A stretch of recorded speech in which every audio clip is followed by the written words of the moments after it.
In today's world, providing seamless digital experiences is more than just a user expectation. It's a requirement for businesses to maintain loyalty and drive revenue. That's why product teams at leading SaaS companies use FullStory, the digital experience intelligence platform that tells you everything you need to know about how people interact with your digital experience. FullStory automatically uncovers issues that cause users to drop out of funnels, as well as highlights what's working so you can easily prioritize which improvements to make next to increase conversion rates. Dive deeper into sessions and press play to see the real customer experience behind the data in high fidelity, private by default session replay. Once you prioritize an impactful issue, solving it together across teams is easy. FullStory powers seamless communication by integrating with your existing collaboration tools like Jira and Slack. This will link your teams to the exact place and time where an issue occurred so they can start working on a fix right away. With a single click, engineers can access comprehensive developer tools and find out what was slow, broken, or buggy. And product owners can share opportunities for growth to inspire action across teams. Use our powerful yet intuitive interface to ask questions across your entire data set, or get answers to questions you didn't even know to ask with our easy-to-digest dashboards.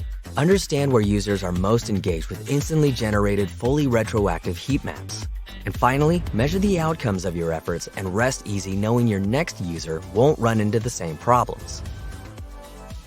Create a more perfect digital experience for your SaaS business with FullStory. Visit fullstory.com to get started today. Thanks for tuning in to the Product-Led Festival. We really hope you're enjoying the festival so far, because we've got even more insights heading your way. All sessions are designed to be interactive and give you the chance to engage with our speakers, so come ready to get involved with your questions and comments. For all things product-led growth, don't forget to check out the Product-Led Alliance memberships at productledalliance.com. Sit back and enjoy the next session.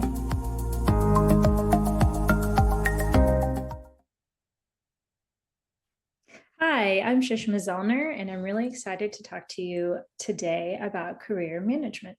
So let's get started. Let me share my screen. All right, there we go. So today we're going to be talking about managing you as a product. But first, I wanted to give you a bit of an introduction about myself. I was the former vice president of digital products at HEB, and most recently I've started my own company called Cultivation. It's a growth acceleration practice that helps companies and people grow their businesses and careers.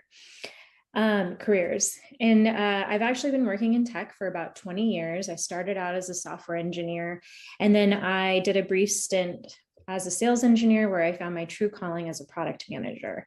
And so for the last 15 years, I've really focused on building out really great products and experiences and working with exceptional teams at B2B companies, B2C, startups, large and small companies, public and private companies. And that breadth of experience has given me a really great grounding on how to kind of distill some of those learnings when it comes to career management. During that time, I also mentored quite a few folks and managed folks at varying levels and times in their career. With the combined experience of my co-founder, we actually captured all of this in a framework around career management. And I'm really excited to share that with you today so that you, in the hopes that you might actually reflect on your career and determine what might next steps be for you. So this is a pyramid that kind of encompasses all the concepts that I'm going to be covering today.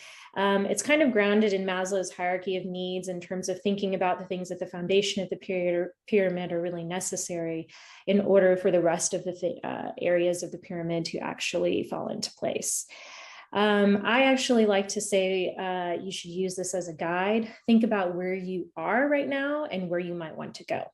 This also kind of connects your personal and professional life, which is sometimes kind of hard to try and figure out what the intersection looks like. So really what I advise to you is that you should take control, manage your career like a product, and think about what requirements you have or what gaps might you have. As I'm going through this presentation, I'd like for you to think about this through the lens of your current role and think about where you might want to go. Now let's get started and we'll look at the foundation of the pyramid. So the foundation of the pyramid is really focused on career capital. And I'm going to spend a lot more time on this than any of the areas of the pyramid because, again, this is the foundation. And so this is really what's going to be supporting the rest of your career. And simply put enough, it's really focusing on your craft. So for this particular audience, think about your product management craft. Think about how you could be doing it better than anyone else, and pick a company that allows you the maximum opportunity to build that career capital. In a more simplified way, think about it as learning. How can you actually be in an environment that allows you to learn as much as possible and continue to build upon that capital? In my mind, learning is really twofold: educating yourself and putting it into practice. Educating yourself could be in the form of reading books, reading blogs, listening to talks, going to conferences like this one. But really, the true learning is going to happen when you practice. And if you've ever played sports or tried to be really great at something, we all know that practice is what is going to make you better. What I like about practicing within the work environment is that you actually have a really great feedback mechanism where you can actually refine what you've learned and actually make it better. And if you don't practice, you're not going to get better. But what I also really love about practicing is that it generates a lot of really great stories and examples that you can share, either as part of an interview process of another opportunity, put it on your resume, or just share it with other people that are also kind of struggling through their careers. So it's really important to find companies that can empower their people to try and involve and obtain better outcomes, not only for the company, but for yourself as well. So if you're not in an environment and where you can actually do things and try and learn and figure out how to evolve them, then that may not be the right time for you to invest. It might not be the right place for you to invest in career capital there. Now, as a product manager, you might be new, you might have been doing product management for a while, or you might be at that next step in your career where you're trying to get to leadership. Now, without knowing the details of your situation, I'll just throw out a couple areas that I would particularly think about focusing on for career capital. Think about prioritization mechanisms, how to build roadmaps, making data-driven decisions, setting goals, creating a culture of collaboration. And then if you're more in the leadership realm and you're thinking about people management, like what does that look like? How do you actually guide and nurture your team? There are a few books that I would recommend. Hopefully most of you have read some of these.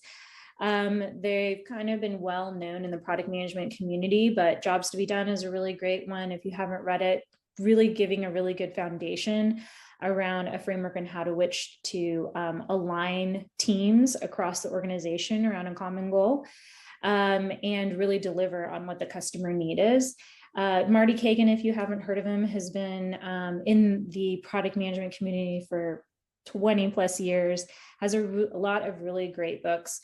Inspired and is one that I would recommend for somebody who's really trying to understand what is the role of product and measure what matters. If you're looking for a framework in which to organize around key results, this is another methodology for doing that. Empowered is really more for people who are looking at that leadership level. If you're already a leader or you're looking to be a leader, this is really focusing on the tried and true experience of many different product leaders. So again, these are a potentially good place for you to start. But one thing I would like to mention about learning is that it's really important to also focus on unlearning in order to kind of evolve yourself and really embrace new methodologies. You have to unlearn either bad habits or things that may not actually work in the current environment in which you're in.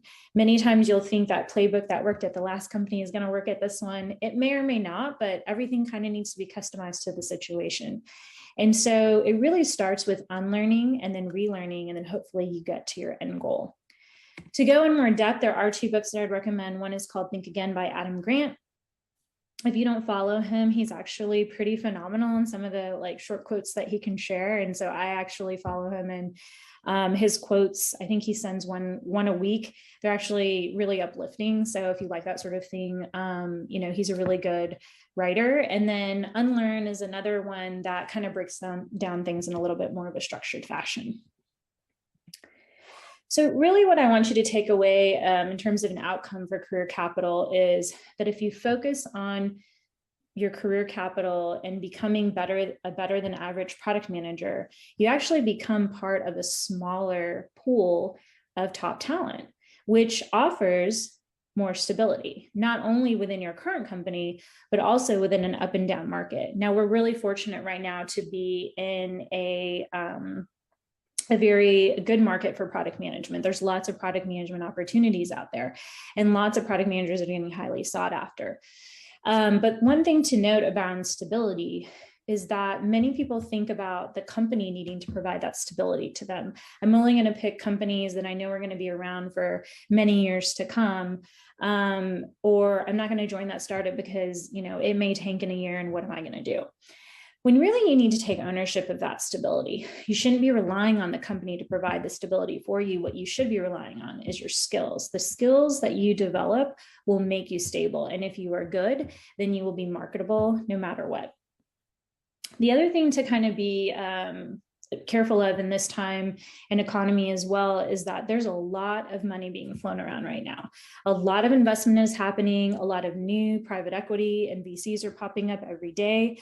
And companies are getting overvalued. So in order to attract the talent, some of these companies are actually offering really high salaries or high titles. And it sounds maybe too good to be true. Well, it might be too good to be true. The reality is you just need to be careful about evaluating companies today in this climate for that reason. And don't get too distracted by some of those high salaries and high titles, because it may not be the right step for you. The other kind of thing to think about in this kind of same area is empty suits. If you haven't heard the term before, it's basically people who are getting promoted way too early, which means that if they're running those companies or that's the leader you're reporting to, it won't be great for your building your career capital either. And so you also yourself do not want to become one of these people, because if you get promoted too soon, then eventually people are going to start surpassing you because they actually invested in their career capital early on. Now, it's not easy to pick the right company or know which things to watch out for. I will give some more advice later on regarding picking the right company, but it's okay to get it wrong. I've certainly made the wrong decisions of joining certain companies myself, but there's no timeline. This is your career, and nobody's going to give you a grade on, you know, achieving this goal by, or this level of success by this age. So really just kind of like be gentle with yourself and realize this is like a long period of time in which you can control. So now let's focus on the next layer of the pyramid, fun. So when you are good and you're really good at your craft, you get to do the jobs that are fun. And you get to work with smart people and have a shared passion, who have a shared passion in what you're working on in the end game. So again, oftentimes I think sometimes people think the company needs to manufacture this fun for me, like they need to plan events for us to bond and all of that stuff. Well, is all well and good. It is not something that should be the sole focus, because the fun should really be coming from the work. It should be coming from working with smart people, being in a respectful environment of good humans, working on really hard and interesting problems, and really being passionate together about something. Because inherently, that's going to help build your career capital. So I'll use a sports analogy to kind of bring it home for you here. And if you don't play basketball, please just insert any like fun activity that you like to do that really gets your heart rate up. But I like to kind of think about, you know, playing basketball with your friends. Let's say you meet up your friends at the court. We're just going to play for an hour. And then you realize 3 hours have passed because it's been so much fun playing.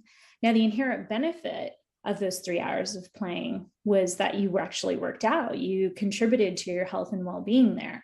And so very similarly, when you're working with really smart people and you're working on something you all are passionate about, you're building your career capital almost like without you even knowing it. And so that's going to be really key. But let's think about the corollary to that. So on the contrary, on the flip side, think about somebody who's walking on a treadmill. Now, if you like to work on a treadmill, I'm not trying to offend you, but really just think about what if you're the smartest person on the team and you're not really learning, nobody else is really passionate about the same problems you are, passionate about their craft, they're just there to collect a paycheck. It's kind of like walking on a treadmill alone, where you're probably thinking about, I can't wait until this is over. You may also be thinking about other things that are just not constructive towards building your craft. And so it's going to be a bad investment in your career to be around this type of environment. And so what I really want you to think about is surrounding yourself with smart humans. And then you'll have fun building your career capital and also building lasting connections for the future. So let's move into lifestyle management, where we're going to focus more on how the personal intersects with your professional world. And then one other note, just to mention about connections for the future. There might be people that you meet along the way in your career that may help you out later on when you're looking for your next opportunity, and they'll remember who you are if you're also really smart and passionate about what you're doing too. So just keep that in mind. So the next two layers we're going to talk about is lifestyle and savings, and that's really focused around financial compensation. In this case, lifestyle management, how I'm thinking about it here is your short-term income and how it supports your family lifestyle. And family, I'm using in the broadest sense of the term. It could be all people who rely on your income to survive, which in this case, it could be your parents, it could be children, it could be your partner, it could be your extended family, friends, pets, you name it, it could be whomever. I actually love this picture. This is actually one of my kids just having a ball in the hot sun. But I bring this up because I wanted to share a personal example with you on this particular topic. So, I had my child, it had been a couple of years. I had been given an opportunity to join a company at a very early stage in an emerging market. And it might have been right for me if I had been at a different point in my life, but it wasn't. They were offering me a short-term income that really wasn't going to support my family very well at all.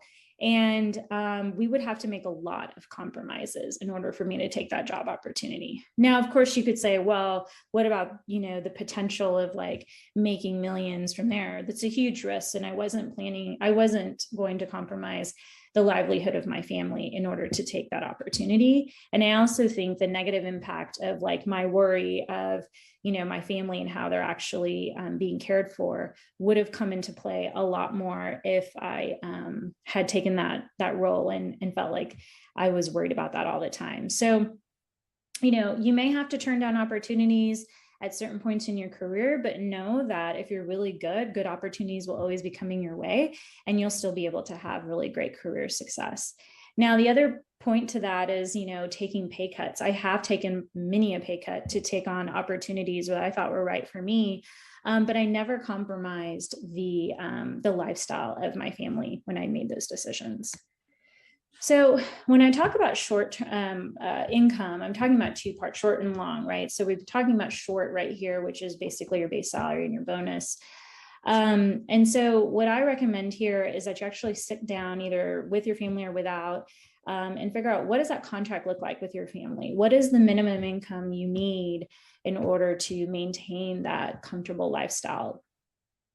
And then now you know kind of where you stand. And when you're evaluating offers, that's kind of the minimum of what you expect in terms of short-term cash.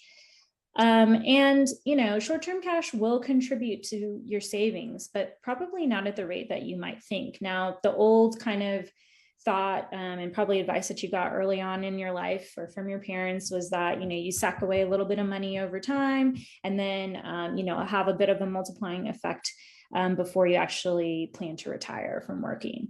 Well, it is true. And it will happen, but it may not happen at the multiples and the rate in which you really need it to happen. And so one thing I will note is when you are thinking about short-term cash, don't fall into the trap of going to companies that are offering you a lot of short-term cash and really nothing else, because it may put you in the trap of not building on your career capital. So really look at the company and make sure it's something that is right for you at the right time in your career. The real lesson here, though, is that the real savings, which we're going to get into, will manifest from being an owner. And that's where the long-term compensation really comes in. So, depending on where you are in your career, you might have joined companies where they gave you a ton of equity, or they gave you some equity and you didn't really understand what the valuation of it was. But you feel like it's worthless because you've never actually made any money from any of the equity that you were given. Well, the reality of the situation is you need to get better at choosing the right company. And that's what we're going to cover next. So let's talk about savings. We're talking about long-term savings. This is like saving for tomorrow.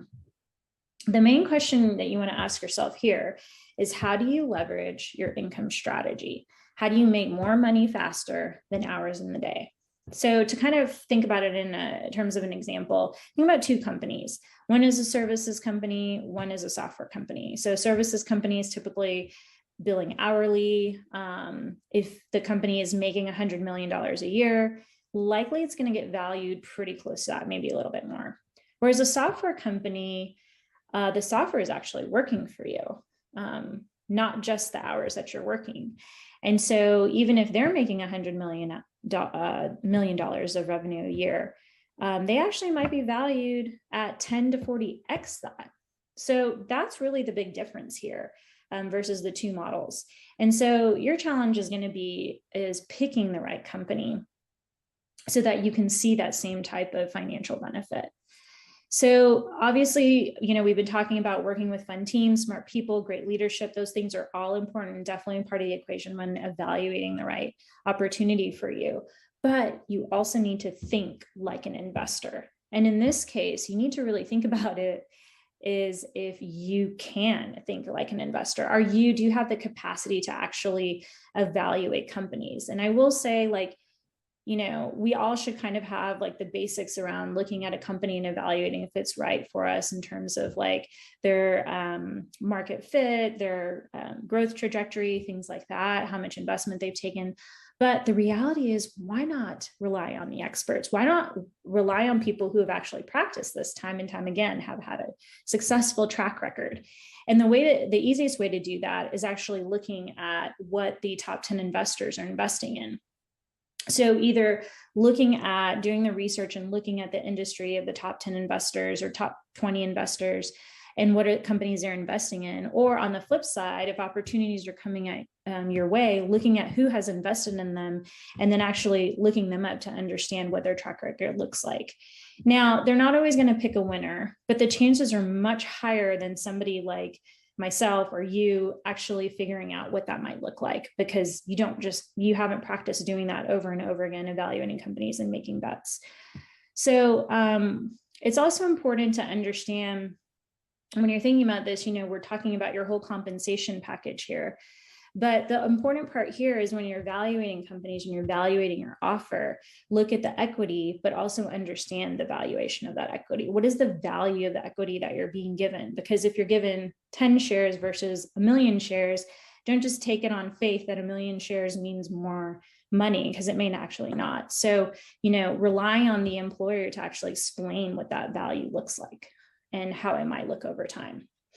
And by doing this, it actually is going to give you the opportunity to make 40 extra salary in 4 years. And that's really where, we believe that the savings is going to come for tomorrow. Now, I've really focused more on those foundational needs, the bottom of the pyramid. And so ultimately, I think we should be thinking about how are you going to be impacting the greater world, or how is the company going to be impacting the greater world? And, they might be like, oh, that sounds really cliche. Of course, I want to make the world a better place, but really intentionally thinking about it. It doesn't have to be fulfilled in the traditional ways that you're thinking about. But, the way I could kind of think about it is you could help somebody save time and give that time back to them to do something else or spend time with their family or loved ones. You could be working on something to help improve the environment. There's a lot of companies that are thinking about how to actually reduce the energy consumption of server farms and what you're actually, when you're actually delivering software, what does that footprint look like?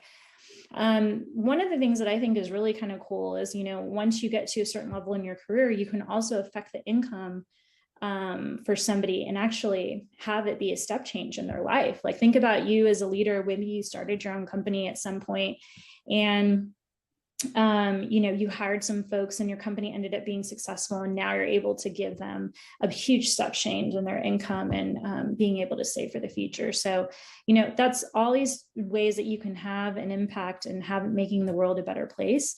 But one thing you can do is either look at the company and see how are they changing the world and making it a better place, and how can you have an impact there? Or, you could also look at yourself. It doesn't always have to be the company that you're at.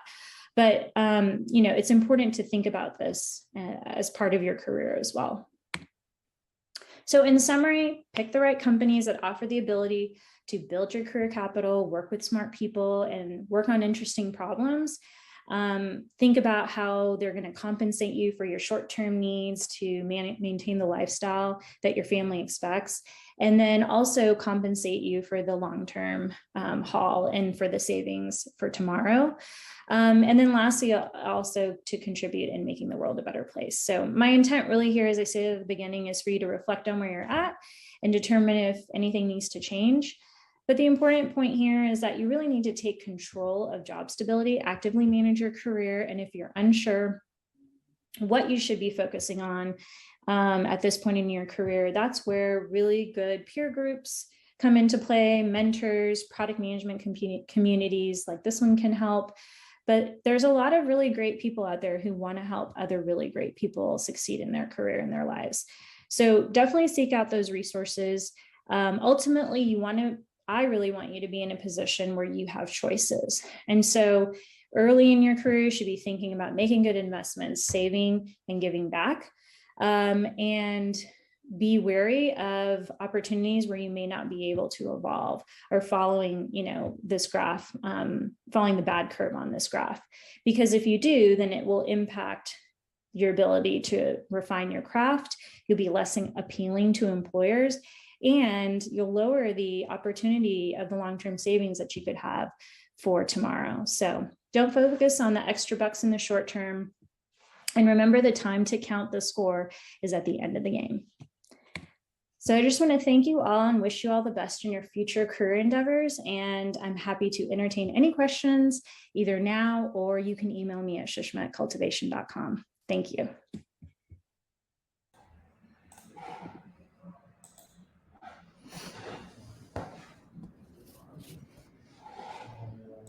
Thanks so much, Sushma. That was a great talk with some really helpful tips and insights there. We are open to Q&A, so if you have got any questions, pop them in the chat. We've got one here from Charlie, who has asked, what challenges have you faced within your career progression, and how did you overcome them? Yeah, so I think the one that's kind of more fresh in my mind is picking companies where I solely looked at who is running those companies.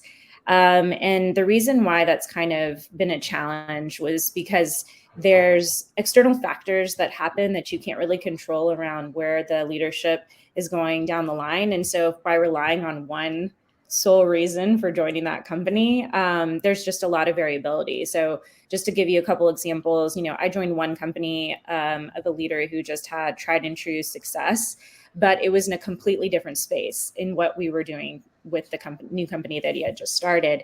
And ended up that he had decided he's going to go back to where he was successful. And then the company just kind of fell apart. And while it was a good experience and I definitely learned a lot, I think I probably shouldn't have made a bet on just that one thing. And then similarly, I also joined a company where the founders were the reason why I joined, and the company ended up getting acquired and a new owner kind of brought in and completely changed the business model. So while I wouldn't say it was a waste of my time, it definitely made me realize like that was not the right way to kind of evaluate where I needed to go next. Nice. Thank you for the answer. We've got another question here from Bailey, who says, thanks for the talk. How do you go about identifying which skills and topics to grow in at any one time within the career capital category, and then making decisions to actually make that growth happen? Yeah, I think this question comes up quite a bit. Like I said before, I've managed quite a few people and they're like, well, I'm not sure what I need to learn. And I think when you're early in your career, it's just really concentrating on the basics. The books that I kind of mentioned really outline that these are the basics of product management. What I probably should have invested in earlier in my career in product that I actually really appreciate now is joining companies where there's other product managers that I can learn from. Early in my career, I ended up joining companies where I was the only product manager or one of two. And while it was really helpful for me, I learned a lot from my engineering team. I learned a lot from my design team, but I didn't have another peer or somebody who had been there, done that as more of like a mentor earlier in my career. So I was kind of self-learning, kind of fumbling through things. And then at one point in my career, I said, look, I need to be around other product managers that are really, really good. And in Austin, there was a company that that was known for really good product managers and had really great product management leadership.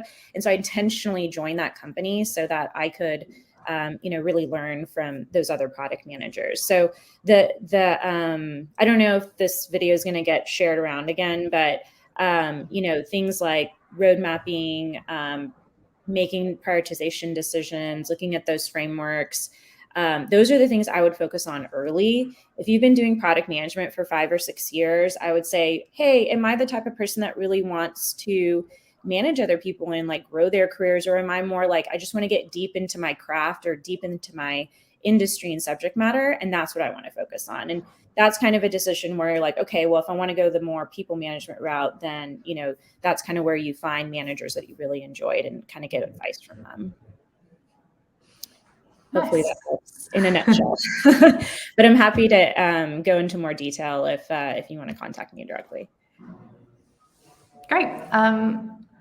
And Lawrence asked, can you list the books again, please?